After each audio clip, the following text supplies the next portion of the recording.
Seja muito bem-vindo ao 2 Dedos de Teologia. Eu sou o pastor Iago Martins, você está no meu escritório e este é mais um Pergunte ao Pastor, o programa de respostas rápidas para perguntas curtas. Hoje, de vocês, aqui no canal, nos vídeos, vocês deixam perguntas. Então, deixa pergunta nos vídeos, adoro responder as vossas perguntitas. O vídeo de hoje é patrocinado pela Growth Suplementos. Estou usando aqui minha camiseta da Growth. Olha atrás da camiseta, olha legal aqui atrás. Aqui atrás, olha como é legal. Mó legal. Growth Suplementos. Growth tem tudo lá. Whey Protein de alta qualidade, waffle de proteína, olha que maravilha. Uma delícia, vale para uma refeição cada uma, gostoso demais. Tem roupa para treino, tem suplementações variadas aí, tem pré-treino, tem BCAA, tem beta-alanina, tem tudo que você precisa para a sua vida maromba, para a sua vida fitness, está lá na Growth. Eu tô fazendo meu estoquezinho de coisas para levar comigo lá para os Estados Unidos, porque eu vou morar do lado do McDonald's. Vou morar do lado do McDonald's e se eu não estiver cuidando, eu vou me lascar, certo?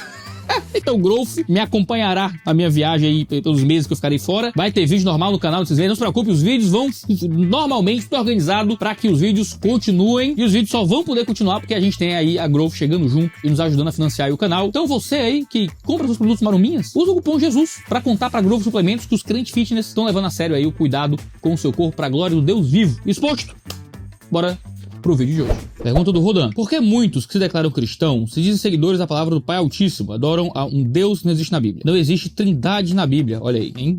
Vem o herege de hoje. O fato de existirem o Pai, o Filho e o Espírito Santo não significa que há uma trindade. Trindade é a doutrina do paganismo antibíblica. A palavra Altíssimo, a Bíblia, nos instrui a adorar somente o Pai e o Filho. Pedi agradecer todas as coisas ao Pai em nome do Filho. Já o Espírito Santo nenhuma pessoa é. Testemunho de Jeová aqui, né? Ele representa a presença do Pai e do Filho, o poder do Pai e do Filho, e também dos dons espirituais que vêm do Pai por meio do Filho. Adoração à Trindade, Deus Trino, Deus três em um. É adoração a um falso Deus, um Deus que não é bíblico. E disse o Filho, a vida eterna é esta, conheçam a Ti, o único Deus verdadeiro, e a Yahshua HaMashiach. Mais coisas de... Ai, lá vem. É o de sempre, hein? É o de sempre. Negar. Vamos lá, vamos começar, que tem tanta coisa errada aqui, tem que saber onde é que você começa, tá? Primeiro, ele não parece negar que Jesus é Deus, tá? Não parece negar que Jesus é Deus. Então, a grande questão aqui não é a divindade de Jesus, é a divindade do Espírito Santo. E negar que o Espírito Santo é Deus, negar que o Espírito Santo é uma pessoa, é negar o que a Bíblia ensina com clareza, tá bom? A gente pode citar uma série de textos bíblicos que nos apontam o Espírito Santo como uma pessoa, certo? Portanto, vão e façam discípulos de todas as nações, Mateus 28. Batizando-os em nome do Pai, em o nome, um artigo só, em o nome do Pai, do Filho e do Espírito Santo. Você tem um único artigo, certo? Apresentando os três substantivos, o que é uma relação endiética, certo? Do grego, o que faz com que esses três seres, esses três substantivos sejam apresentados com uma unidade muito igual. Ele poderia ter dito em o nome de o Pai, de o Filho, de o Espírito. Do grego seria totalmente possível, mas ele prefere dizer em o nome de Pai, de Filho e de Espírito, certo? Você tem uma estrutura grega que apresenta um tipo de unidade e de igualdade. Por que é que o batismo é em nome dos três? Por que é que o batismo é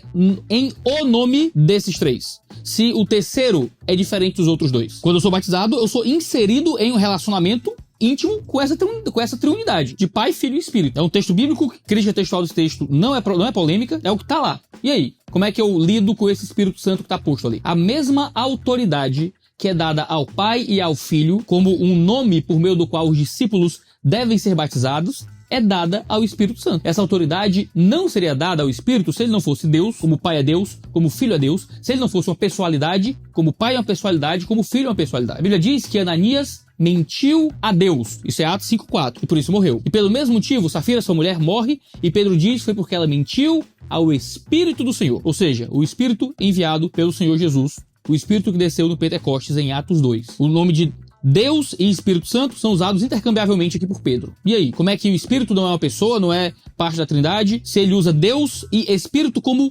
sinônimos, no caso aí da morte de Ananias e Safira? Ora, o Consolador que foi prometido em João 16:7 é o do Espírito Santo. O Espírito Santo é o Deus que nos consola. É pelo Espírito que os dons são dados. Paulo em 1 Coríntios 12:4-7 mostra que o Pai, o Filho e o Espírito estão presentes na obra dos dons espirituais, em especial o Espírito, que é por meio da manifestação do Espírito que os dons são operados em todos os que creem. Veja, o Espírito compartilha de atributos divinos, o Espírito é santo, assim como o Pai e o Filho são santos. A Bíblia também nos mostra que o Espírito é uma pessoa porque é possível entristecer o Espírito em Efésios 4. O Espírito participa dos sofrimentos dos crentes e traduz as nossas orações ao Pai em Romanos 8:26, enquanto geme pelo nosso sofrimento. Ele é quem confirma a nossa adoração em Romanos 8:15, quando Jesus diz que enviará um outro Consolador em João 16:7, fala do Espírito Santo, um outro igual a ele, um outro do mesmo tipo. A palavra consolador, que Jesus usa para se referir ao Espírito, que é parakletos em grego, é o termo que Jesus usa para se referir a si mesmo como nosso intercessor e advogado junto ao Pai, 1 João. Ou seja, o Espírito é um outro igual a Jesus que faria o que Jesus faz. A gente tem evidências bíblicas o bastante para dizer que o Espírito Santo é Deus e também uma pessoa distinta do Filho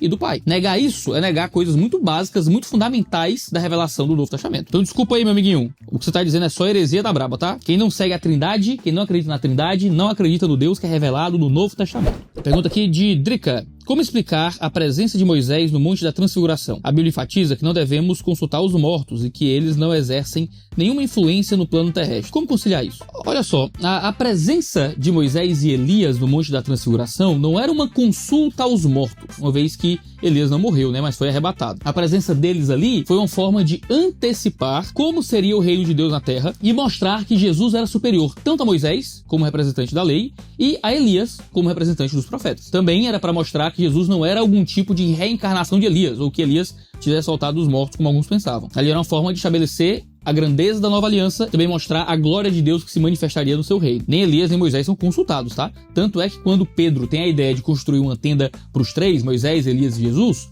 o pai o interrompe com a voz vinda do céu, dizendo para exaltar apenas o filho, semelhantemente à voz que apareceu no batismo. Por isso, Moisés, como alguém que morreu, e Elias, como alguém que foi arrebatado, não estavam sendo consultados, mas serviam apenas para apontar e exaltar a superioridade de Cristo Jesus no seu reino e na sua mensagem.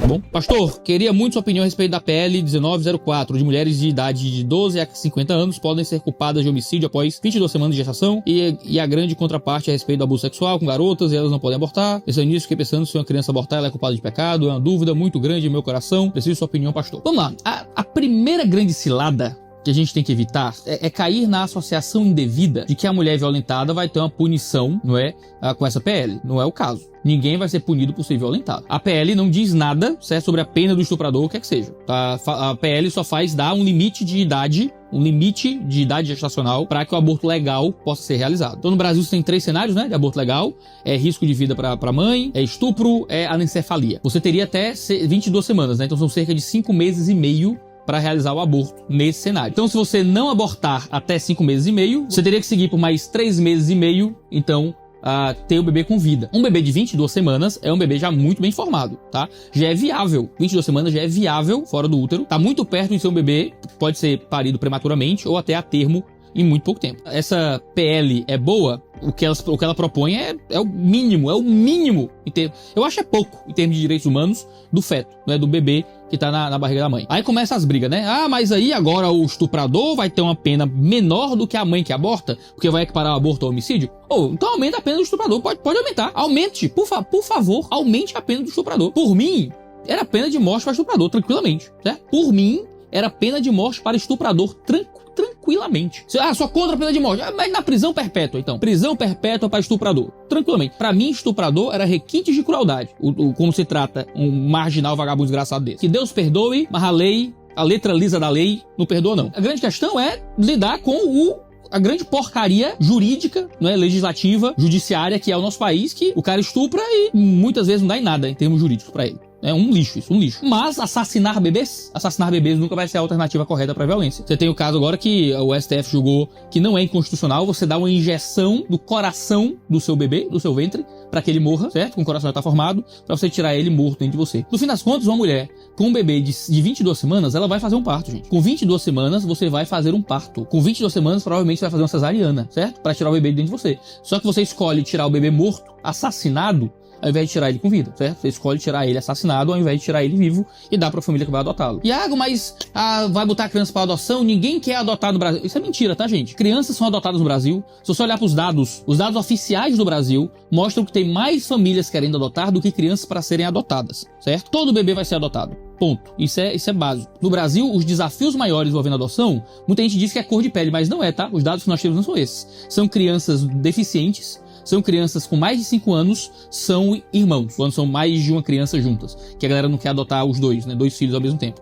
Então, esses são os cenários mais difíceis de serem adotados, mas também são adotados. Tem muita família querendo adotar no Brasil. Essas crianças podem ser adotadas, podem ser retiradas com vida, com vida, certo? Amadas por uma família. Mas muitos acham que matar a criança é o melhor cenário, tá? Eu acho isso horrível, pelo amor de Deus. Assassinato é assassinato. E mas a mulher estuprada vai ter agora que carregar esse bebê. Pô, se ela carregou por 5 meses e meio, caraca, meu irmão, carrega por mais 3, brother. Ah, mas esses 3 meses serão terríveis pra ela. Cara, mas assassinar o filho não vai tirar a dor do estupro. Assassinar seu filho não vai diminuir a dor da violência que você sofreu. Eu lhe garanto. Assassinar o seu filho só vai te fazer perpetradora de uma violência que foi sofrida e agora é praticada. Como é que isso diminui o trauma de uma pessoa que foi estuprada? Como é que isso diminui o tamanho da dor de uma pessoa que sofreu uma violência terrível? Matar uma criança? Assassinar um bebê? Pelo amor de Deus, gente. Não é? É o fundamental. É o básico. É o normal. Só que, galera, né? Você sempre tem assim, tem coisa que não dá pra sentar pra conversar, certo? Tem coisas que não dá pra sentar pra conversar. Se alguém chega pra mim dizendo, vamos discutir a possibilidade de assassinar bebês, né? Desculpa, gente, eu só levanto e vou embora. É igual alguém sentar pra mim e dizer, vamos discutir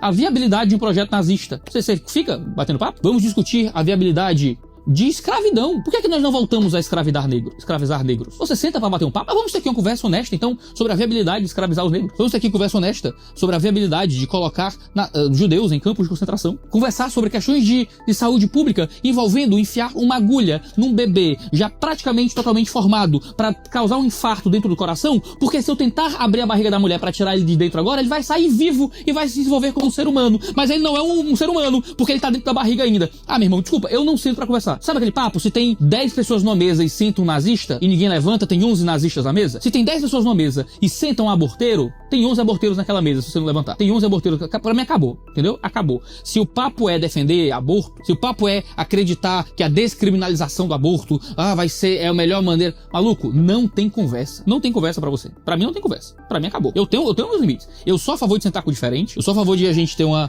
abertura pra ouvir a contraparte. Maluco, o pessoal me chama de esquerdista simplesmente pelo fato de eu parar pra ouvir pessoas que eu não concordo, por ler materiais que eu não concordo. Então o que tem de Karl Marx na porcaria dessa estante aqui, tem um monte aqui, material de livros que eu não concordo com uma linha, mas tô aqui lendo, estudando, entendendo. Cara, porque isso faz parte do processo. E sento com pessoas que pensam diferente, eu acho fundamental. Mas a partir do momento que a conversa é sobre enfiar uma agulha no coração de um bebê pra infartá-lo artificialmente, porque se eu for tirar esse bebê da barriga da mãe agora, do jeito que ele tá, ele vai viver e ter uma vida, então eu tenho que impedir que ele tenha uma vida pra poder tirar da barriga e chamar isso de aborto? Maluco, não tem conversa. Não tem conversa. Me levanto e vou me embora. Pura e simplesmente. Que você não é que você não é cristão. Não é que você não é cristão. É que você não é um ser humano. Você perdeu o seu senso de ser humanidade. Você perdeu o seu senso de relacionamento, sabe? Com pessoa. Então, assim, é o tipo de assunto que não dá pra discutir. Não dá pra discutir. Pra mim, devia estar no mesmo nível de opinião de escravizar negro, colocar judeu em campo de concentração, matar bebê dentro do ventre, certo? E qualquer outro tipo de coisa aí que seja contra o mínimo de direitos humanos, certo? É absurdo. Você quer minha opinião? Quer minha opinião? Tá aí minha opinião. Eu quero que esses esse bando de vagabundo marginal, cretino do capeta, que fala pela boca do Satanás, fala pela boca do quinto dos infernos, quando abre a boca pra argumentar, só sai cheiro de enxofre e de fogo do inferno. Quero que esses desgraçados tudinho calem a boca, certo? E parem de ficar defendendo morte de criança aí na internet, certo? Você sabe que tô falando de você, seu filho uma égua, cão, desgraçado, fica fazendo thread no Twitter pra defender, usar a Bíblia pra defender matar criança. Vai pro inferno, capeta do cão. Aí veio o Lulinha, lindo, Lulinha, grande Lulinha, o amor venceu. Lulinha, o amor venceu, né? É crime hediondo um cidadão estuprar uma menina de 10, 12 anos e depois querer que ela tenha um filho. Beleza, aí complementa. Sabe por que uma menina é obrigada a ter um filho de um cara que estuprou ela? Que monstro vai sair do ventre dessa menina? O quê? Quer dizer que o bebê é uma monstruosidade porque veio de um contexto de monstruosidade? Quer dizer que toda criança que nasceu de uma relação abusiva é um monstro? Que tipo de determinismo biológico maluco é esse? O presidente do país, tá? O presidente do país. Fosse Bolsonaro falando uma porcaria dessa, vocês aí tudinho tava tacando fogo na barba. Fosse Bolsonaro falando um lixo desse, você estava tudo tacando fogo na barba. Mas aí como foi? Lulinha, paz e amor, né? Lindo Lulinha, né? Então, dá nada, certo? Dá nada. Mas aí, né? Imagina se fosse Bolsonaro falando isso, dizendo que o bebê é um monstro, que o bebê é um monstro porque é fruto de estupro. E aí como é que cada mãe que acolheu o filho do abuso, amou, entendeu que aquela criança era inocente, que aquela criança não tinha culpa de nada. Uma criança que não tem culpa de nada, assim como a mãe não tem culpa de nada. O único culpado é o maldito do estuprador. Queria que tivesse morto, com requinte de crueldade, um vagabundo desse. Aí você vai dizer que a criança é um monstro? É isso?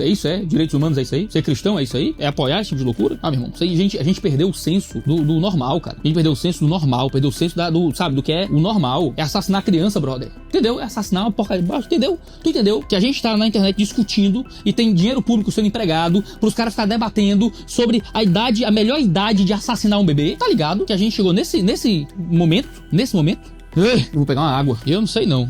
Sinceramente, eu acho que tem coisa que só faz o apocalipse deixar de ser um medo pra virar uma esperança, tá ligado? É a esperança que Jesus venha logo e acabe com essa porcaria. Aí tem gente que vem me perguntar: nossa, Iago, você não acha que o inferno é uma coisa muito severa? O que é que a gente merece, brother? O que é que a gente merece como sociedade? Da gente estar discutindo juridicamente o assassinato de gente, matar criança inocente no ventre por causa do pai, da crueldade do pai, por causa do modo como foi. Cara, loucura isso aí.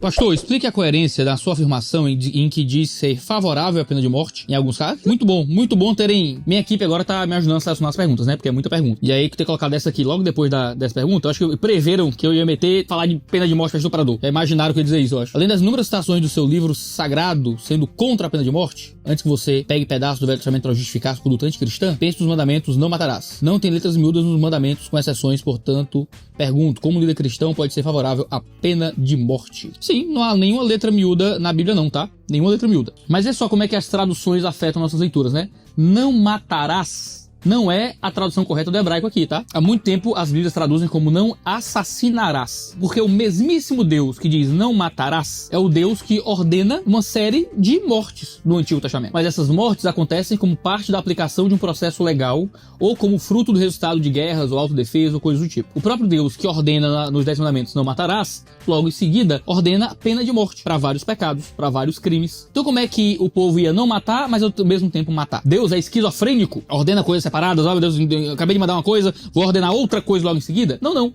É porque o não assassinarás fala da minha postura pessoal de vingança pessoal, de buscar assassinar alguém porque eu quero pra tirar o que é dele, ou como vingança pessoal, ou qualquer coisa do tipo. A pena de morte é uma penalidade por um crime contra a vida humana, certo? Como o assassinato. Você encontra a pena de morte instituída em Noé, na lei judaica, e Paulo vai assentir com a pena de morte em Romanos 13, como parte da função do Estado. Então, quando a Bíblia diz não matarás, não está falando sobre o Estado não ter o poder de matar. Está falando sobre eu, como indivíduo, pessoa física, ter o direito de tirar a vida de alguém ao meu bel prazer. Não tenho. Essa é a grande diferença entre eu e o governo. Eu tenho que perdoar as pessoas quando me fazem mal. Se alguém me prejudica e me pede perdão, eu dou perdão livremente. Mas se alguém prejudica outra pessoa, assassina, por exemplo, é preso, ele não pode só pedir perdão pro Estado. O Estado não tem a função de perdoar, tem a função de exercer justo juízo. E o justo juízo é trazer punição também sobre alguém que cometeu um ato criminoso. Então, aquilo que se aplica a mim como indivíduo, não se aplica ao Estado como instituição. Porque o Estado não vai perdoar uma pessoa, por exemplo. O Estado vai punir. Quem tem que perdoar sou eu. Assim como eu não posso matar ninguém. Mas o Estado, através do exercício do justo juízo legal, pode vir a matar alguém. O Estado brasileiro não permite pena de morte, a exceção de circunstâncias de guerra, se eu bem me lembro, mas outros estados permitem e eu acho que deveria permitir mesmo. Mas aí já são outros 500. Como convencer o marido cristão de que ele é o sacerdote do lar? Sempre que... Bom, assim, pra começar, você não convence, tá? Porque ele não é o sacerdote do lar, certo? Porque nós cremos em sacerdócio universal de todos os crentes. Significa que homens e mulheres são igualmente sacerdotes, pra começar, tá? Eu gosto de falar que seu marido é o líder do lar, é o pastor do lar, por que não? Ele assume certas funções pastorais na sua casa, assume funções de liderança, mas não é uma liderança sacerdotal, tá? Não é sacerdotal. O termo sacerdote é o termo que é usado para homens e mulheres, tá bom? Pra começar aqui. Mas ele diz, sempre que peço culto familiar ou uma oração em família, sempre escuto a minha resposta de quem não leva jeito pra essas coisas, sempre que preciso de respostas tenho que procurar o pastor ou algum conteúdo na internet, sinto falta de ser discipulada por ele. Bom, se seu marido de fato não faz culto doméstico, vocês têm que resolver isso com o pastor de vocês, tá? É uma irresponsabilidade dele, faz parte das funções dele como marido, lavar a esposa pela palavra, tá? Isso é importante. Se você pede, convida, mas tudo bem, mesmo sem jeito, vamos lá e tal, ó. Primeiro, talvez ele pode ter muita falta de conhecimento teológico, isso não é um problema em si, desde que ele perceba que não sabe e vá atrás de descobrir as coisas, pesquisar, lhe ajudar a encontrar respostas na Bíblia. Maridos não precisam ser doutores em teologia para serem bons líderes espirituais de suas casas. O culto doméstico não precisa ter análise de grego, ou citações dos pais da igreja, menção às institutas de Calvino, ou a Suma Teológica de Aquino, ou o que é que seja. O culto doméstico pode ser, e frequentemente será, mais simples do que muitos sermões de pastores que você pode encontrar aí na internet, e nem por isso ele vai ter menos valor. Se o seu marido, mesmo diante das suas dúvidas e questionamentos, não te ajuda a encontrar uma resposta numa conversa com o pastor, ou em comentários, ou na internet, ou o que é que seja, a gente volta para a necessidade de uma intervenção pastoral na situação, tá? Ele tem que entender que o fato dele não saber, não tira dele a responsabilidade de buscar junto de você respostas e tentar lhe liderar no processo de ter aquela dúvida sendo sanada. Muitas vezes casais chegam pra mim dizendo, pastor, a gente tá com dúvida, e os dois perguntam juntos, sabe? Tudo envolve muito mais um ato, né, uma ação participativa. Às vezes o cara não sabe. Puxa, amor, que pergunta boa. Realmente nunca pensei nisso. Bora ver se tem um vídeo aqui na internet? Bora perguntar pro pastor e tal. E ele participar desse processo ao seu lado, na caminhada cristã, pra conseguir descobrir as coisas. O discipulado tinha que ser uma coisa muito mais de vida na vida, né? Não é questão de saber teológico. A função de um marido é muito mais corrigir o pecado, encorajar nas fraquezas, né, ajudar de forma geral a vida da fé. Envolve algum saber teológico, mas é menos sobre teologia, é mais sobre espiritualidade, entendeu? Claro que a teologia, né, constrói uma boa espiritualidade, mas não precisa de teologia acadêmica para isso. É conhecer a palavra de Deus e amar a palavra de Deus. Talvez seu marido tenha uma fé muito enfraquecida mesmo, e ele precise ser fortalecido na fé para poder agir da forma que a Escritura quer que ele age. Complicado. Peça ajuda local para coisas poderem caminhar melhor na sua casa. Pastor, como conciliar cristão? Não posso me calar e é importante me posicionar para defender a igreja do Senhor contra o pecado. Não preciso entrar em brigas ou discussões que não levem a lugar nenhum, que não vão mudar nada. Cara, eu acho que a resposta é em Provérbios, tá? A pergunta é muito boa e a resposta deve estar lá em Provérbios mesmo. Na verdade, tem 2 versos seguidos em Provérbios que parecem uma contradição, mas na verdade quer mostrar a ingratidão, né? Como é ingrato discutir com o tolo. Quando diz, não responda ao insensato segundo a sua tolice, para que você não se torne semelhante a ele. É Provérbios 26:4. Aí no verso seguinte diz, responda ao insensato segundo a sua tolice, para que ele não seja sábio aos seus próprios olhos. Provérbios 26:5. E aí, a gente deve responder ou não ao tolo? Ou nas devidas proporções ao questionador, né? O que Provérbios está nos ensinando é que nós temos que buscar sabedoria para saber quando calar e quando responder, porque tudo vai gerar um efeito, e nem sempre o efeito vai ser bom, né? Algumas vezes nossas respostas, mesmo que corretas, podem vir no tempo, forma ou circunstância inapropriada e assim a gente se torna igual ao tolo. Outras vezes é necessário saber como responder para que o tolo não fique soberbo se achando sábio, mesmo que isso nos faça levar o nome de tolo diante do mundo. Afinal, a pregação do evangelho, no fim das contas, será sempre uma loucura para o mundo que está à nossa volta, tá? Outra coisa necessária é orarmos a Deus por sabedoria. Eu gosto muito de um texto de Paulo, em 2 Timóteo 2:22, diz assim, ó: fuja das paixões da mocidade, siga a justiça, a fé, o amor e a paz com os que de coração puro invocam o Senhor. Evite as discussões insensatas e absurdas, pois você sabe que elas só provocam brigas. O servo do Senhor não deve ser metido em brigas, mas deve ser brando para com todos, apto para ensinar, paciente, disciplinando com mansidão os que se opõem a ele, na expectativa de que Deus lhe conceda não só arrependimento para conhecer a verdade, mas também o retorno à sensatez, a fim de que se livrem dos laços do diabo, que os prendeu para fazerem o que ele quer. Essas paixões da juventude são justamente as discussões tolas que não levam a nada, exceto brigas. A gente deve fugir disso. Ao contrário, a gente deve ser brando, pronto para ensinar o que a Bíblia nos diz, né? Na expectativa de que Deus conceda arrependimento e sensatez ao questionador. Mas ao mesmo tempo, nós também temos que exortar e repreender os falsos mestres para que eles não enganem os demais. A gente lida com tudo isso buscando sabedoria para discernir quando aplicar Provérbios 26:4 e quando aplicar Provérbios 26:5. Há uma fórmula pra isso? Não há, não. Eu acho que Provérbios está dizendo pra gente que discutir com tolo sempre é ruim. Nunca vai ser bom, né? Você nunca tem que estar muito feliz de discutir com tolo, não. Isso sempre vai gerar algum problema. Pergunta do Diogo sobre a esmola na Bíblia. Como lidar com essa orientação bíblica e o fato de que pessoas na rua não estão interessadas em mudar de vida? Cara, eu escrevi o Máfia dos Mendigos justamente para falar sobre isso, tá? Eu vou comentar algumas coisas que são importantes levar em consideração do ponto de vista pessoal, certo? Mas aí, para o entendimento mais completo, eu indico tanto o Máfia dos Mendigos, que eu escrevi, como o Quando Ajudar Machuca, que a gente publicou, é do Steve Colbert com Brian Finker, muito bom. Você também pode ler em inglês o Toxic Charity, certo? Caridade tóxica, excelente. A grande questão é, a gente precisa se envolver mais na vida das pessoas, não menos. Quando alguém me pede um dinheiro, certo? Uma esmola, eu nunca dou esmola. Eu nunca dou esmola. Nunca. O que eu faço, muitas vezes, é sentar com a pessoa e tentar entender o que tá acontecendo. E aí eu vou na casa dela, levanto cesta básica e vou lá na casa da pessoa, junto com gente da igreja. Cara, a gente tem que parar de ficar dando esmola pra passar a dar vida, dar existência, dar relacionamento, dar meios de mudança. Se nesse processo de dar meios de mudança a gente encontra uma pessoa que precisa de alívio imediato, a gente dá o alívio imediato. É uma esmola. Mas aí depois que a pessoa tem a esmola, foi aliviada, o que é que a gente faz? Tem que existir reabilitação, tem que existir desenvolvimento, tem que existir a devolução, a vida em civilidade. Se a gente só dá esmola, a gente não resolve problema nenhum. Se a gente quer resolver o problema da pobreza, a gente tem que se envolver na vida do pobre. É isso que eu tento falar no meu livro, é isso que outros materiais que eu indiquei aqui falam. Se a gente não estiver disposto a se envolver na vida do miserável, a se envolver na existência de quem está em sofrimento, a gente nunca vai mudar nenhuma realidade. E aí quando você dá esmola, você pode estar dando comida para uma criança ou crack para uma criança. A dar uma esmola, você pode estar aliviando um desgraçado ou você pode estar mimando um preguiçoso. O efeito que você está fazendo só é conhecido quando você participa. A grande crítica que eu faço no Máfia dos Mendigos é sobre o tipo de caridade impessoal que não se envolve com quem realmente precisa. Então você não senta pra comer com a pessoa que pediu comida. Você só dá comida e vai embora. Você não senta pra comer com ela e ouvir a história dela. Você não oferece levar a pessoa naquele momento pra uma ONG, pra uma clínica de reabilitação, pra um lugar que pode ajudá-la. Você não se oferece pra voltar com a pessoa na casa dela, pra tentar resolver, pra tentar mudar os laços que foram perdidos naquele relacionamento que fez com que ela saísse de casa. A gente só quer dar uma esmola e se livrar daquela pessoa. Eu não dou esmola. Não dou esmola. Eu sento pra comer junto. ponto. Eu volto na casa da pessoa com ela para ver se reconcilio ela com a mãe, com o pai, com os filhos. Eu pego a pessoa, põe no meu carro e levo pra clínica. Vou na ONG, vou na igreja que consegue receber. É isso que precisa. Se a gente vai ficar dar esmola... Cara, dar esmola é muito pouco, é muito fácil, é só entretenimento moral. Olha como eu sou bonzinho. Dei um dinheiro e não me envolvi em nada, não participei de nada, não me custou nada. Só queria despachar aquele indivíduo, porque ele pode ser perigoso. Isso não é ajudar ninguém, não é mudar ninguém, não é melhorar ninguém.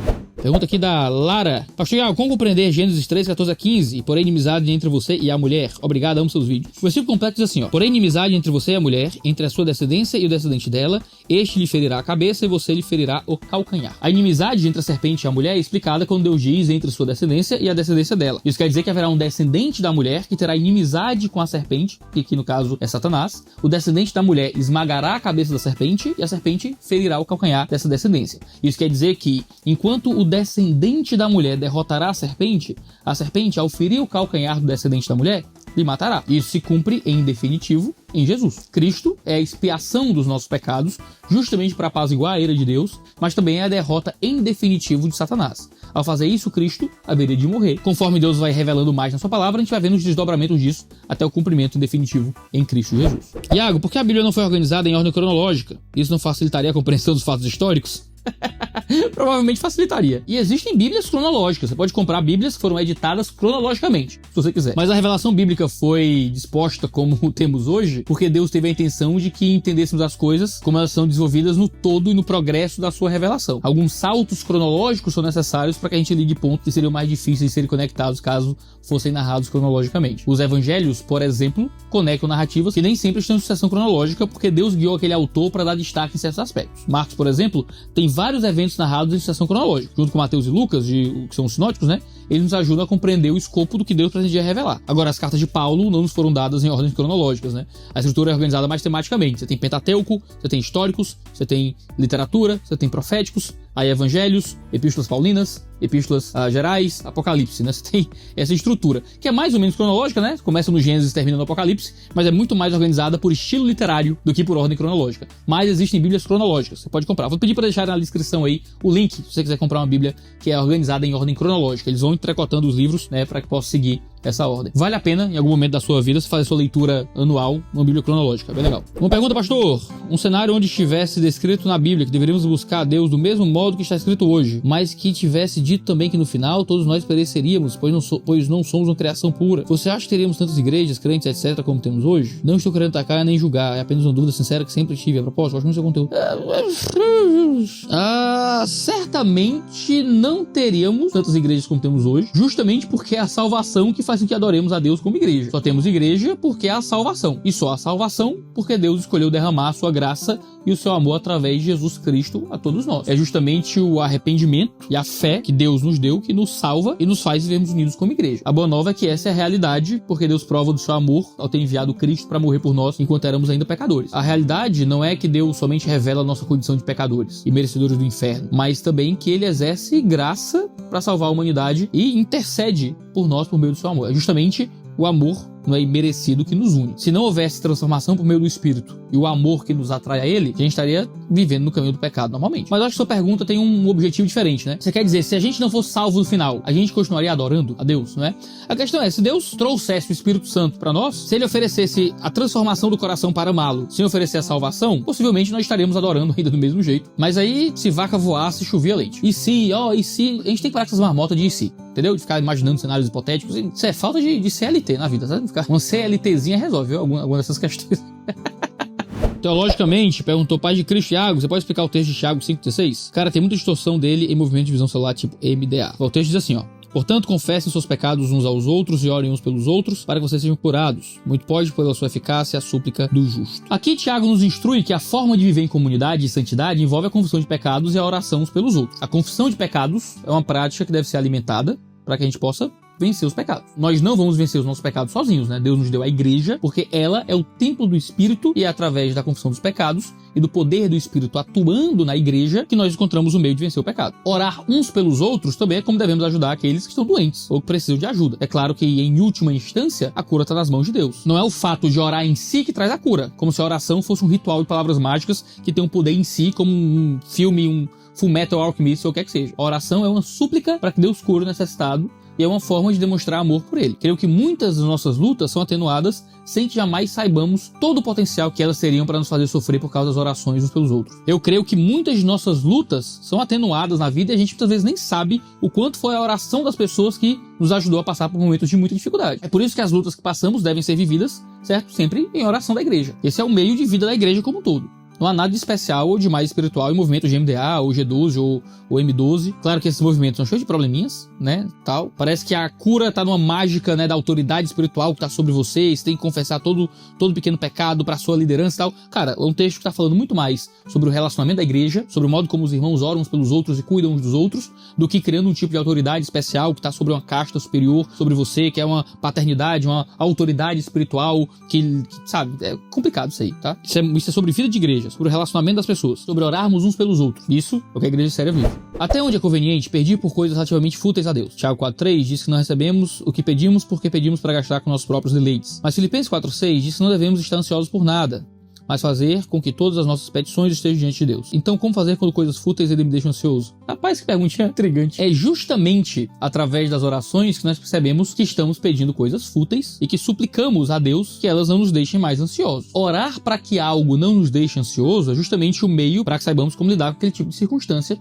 que nós estamos pedindo para Deus, seja fútil ou não. Confessar a Deus, suplicando para discernir o que é fútil ou não, é justamente o que Tiago nos ensina no pedido por sabedoria diante do sofrimento. Com sabedoria, seremos capacitados para discernir as futilidades das necessidades. Deus é um pai que se agrada em dar presente para os seus filhos. Às vezes a gente pode pedir coisas bobas para ele, mas colocando tudo em perspectiva. Oh Deus, seria tão legal se isso der certo, mas não deixe o meu coração ficar preso a isso, né? Escravizado por esse tipo de coisa. Perceber isso, ter essa diferença na sua cabeça, discernindo o que pedir e o que é futilidade, só vem quando pedimos sabedoria e quando aprendemos a viver diante de Deus de forma correta. Iago, qual a diferença de filho pródigo para ovelha perdida? Como distinguir? Olha, não há muito o que distinguir, porque o filho pródigo e a ovelha perdida são ambos referências aos gentios. As 3 parábolas de Lucas 15, da ovelha, da dracma e do filho, se referem a algo perdido que foi recebido com alegria quando encontrado. Jesus conta essas parábolas porque os judeus não estavam se alegrando com a entrada dos gentios na aliança. Eles consideravam os gentios indignos do reino. Na parábola do filho pródigo, em particular, o filho que se revolta com a volta do irmão e o recebimento dele pelo pai com a festa